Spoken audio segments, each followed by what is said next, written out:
আমরা শূন্য মাঠে ফাঁকা মাঠে আওয়ামী লীগের মতো গোল দিতে চাই না। বাংলাদেশের রাজনীতিতে শূন্যতা আছে। যারা আমাদের 90-কে ধারণ করবে, যারা আমার 24-কে ধারণ করবে, তারা বাংলাদেশের রাজনীতিতে আরো বেশি বেশি অংশগ্রহণ করুক। বাংলাদেশ জাতীয়তাবাদী দল বিএনপির এই মুহূর্তে রাজনৈতিক প্রতিপক্ষ কে? আমরা সেটা কে প্রতিপক্ষ হবে না হবে এটা আমরা জানি না, তবে বাংলাদেশের রাজনীতিতে শূন্যতা আছে, এটা সত্য।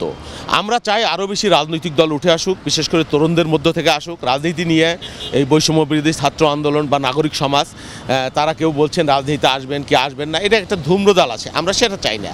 আমরা চাই তারা রাজনৈতিক দল হিসেবে আবির্ভূত হোক, রাজনৈতিক শক্তি হিসেবে আবির্ভূত, আরও বেশি তরুণরা সম্পৃক্ত হোক। তবে রাষ্ট্রের পৃষ্ঠপোষকতায় ছত্রছায়া হলে সেটা আমরা মানব না। ছাত্রদের যে রাজনৈতিক দল গঠন, এটা নিয়ে বিএনপি আসলে চিন্তিত কিনা? চিন্তিত হবার কি আছে? আমরা শূন্য মাঠে ফাঁকা মাঠে আওয়ামী লীগের মতো গোল দিতে চাই না। আমরা চাই আমাদের সুস্থ সুন্দর রাজনীতির প্রতিপক্ষ থাকবে, তরুণদের মধ্যে হইতে হলে ভালো, বাট বাংলাদেশের পক্ষে হইতে হবে।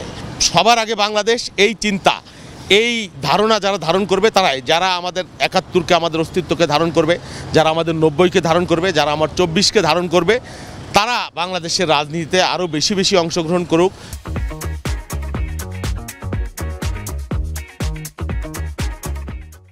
আমাদের প্রতিপক্ষ হোক, আমাদের সাথে প্রতিযোগিতা হোক, সুস্থ প্রতিযোগিতা, ফ্যাসিবাদী প্রতিযোগিতা না, সেই প্রতিযোগিতাকে আমরা স্বাগত জানাই। বিএনপি চায় যত দ্রুত সম্ভব নির্বাচন হোক। আসলে সংস্কার ছাড়া নির্বাচন, ফ্রি ফেয়ার নির্বাচন হবে কিনা? সংস্কারটা কি? সংস্কারের সাথে বিএনপির কোনো বৈপরীত্য নাই। আপনার আগে, তাদের আগে 3 বছর যাবৎ আমরা সংস্কারের প্রস্তাব দিয়েছি এবং সেই প্রস্তাবের বাইরে ঘুরে ফিরে তেমন কিছু আসে সেটা মনে করি না।